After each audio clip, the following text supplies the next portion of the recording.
Deputy Attorney General Rod Rosenstein, the man overseeing Special Counsel Robert Mueller's probe, will leave the Justice Department in the coming weeks. Rosenstein plans to exit after William Barr is confirmed as Attorney General and stay through the transition. DOD official tells Fox News there's no reason to think the timing of Rosenstein's departure is in any way connected to the Mueller probe. Joining us now, attorney and former member of the Oklahoma House of Representatives, Cleta Mitchell. And Cleta, we need you desperately to make some sense of what Rosenstein is allegedly doing. 3 different accounts of his plans. And I'm not entirely sure of the sources. Your thoughts? Well, my understanding is that he has said that he is going to step aside once Mueller's report is delivered to the department. Mm-hmm.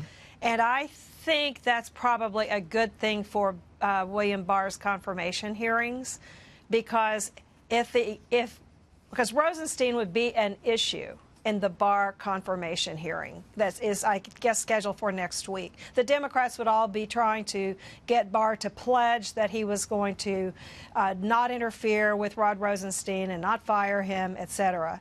So it's probably to Bill Barr's benefit that Rosenstein is stepping aside.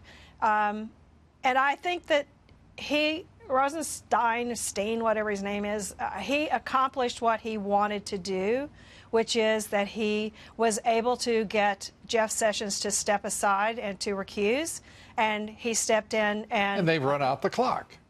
And then, well, he appointed Mueller, and he's allowed Mueller to do whatever he wants, and that's his buddy. And why is everybody so, it seems to me that there is almost an obstinate refusal on the part of the national media to focus on the fact that the Republicans got rolled, and the Democrats did a terrific job of it.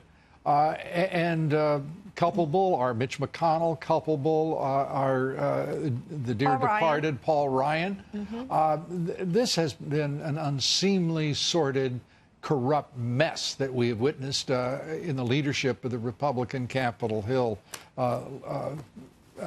both houses. This is, don't you think there should be a little more accountability than what we see in prospect? Oh, gosh, where to begin with that question?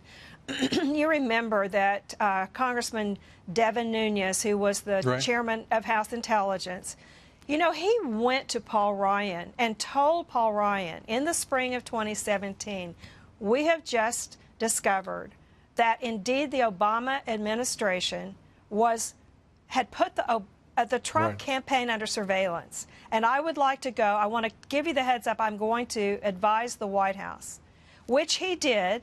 Remember, the president said that the Obama administration had his campaign under surveillance. Remember that the national media laughed, scoffed, said he has no evidence. Mm-hmm. And do you remember what Paul Ryan then did? He made Devin Nunes step aside for a period of nearly a year for an ethics investigation. For something that he had been cleared with him before he did it. Now, that to me says everything you need to know. A congressional subpoena, they finally issue a subpoena to Rosenstein. It's part of what we need to know, Cleta, but the rest that we need to know, when you look at what Ryan and the Republican leadership is culpable of and for, and then you look at what has happened in our Justice Department. Not a single person has been held to account. Departed, fired, resigned, retired, reassigned. As Congressman Jim Jordan is fond of saying, he's never seen anything like that in any agency or department in his career.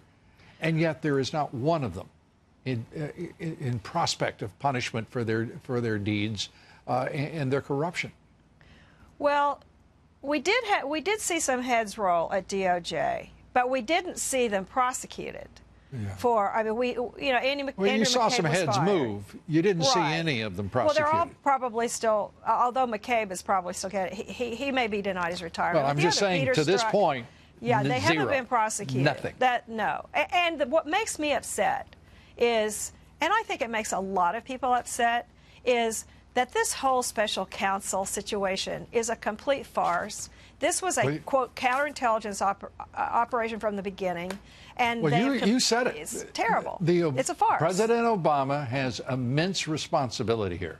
Yeah. And to this point, the national left-wing media has given him an absolute free pass. Cleta, I'm going to have to end it. Yeah. You get the quick last word. I'm just going to say, you know, he's their God, and they think Obama is infallible.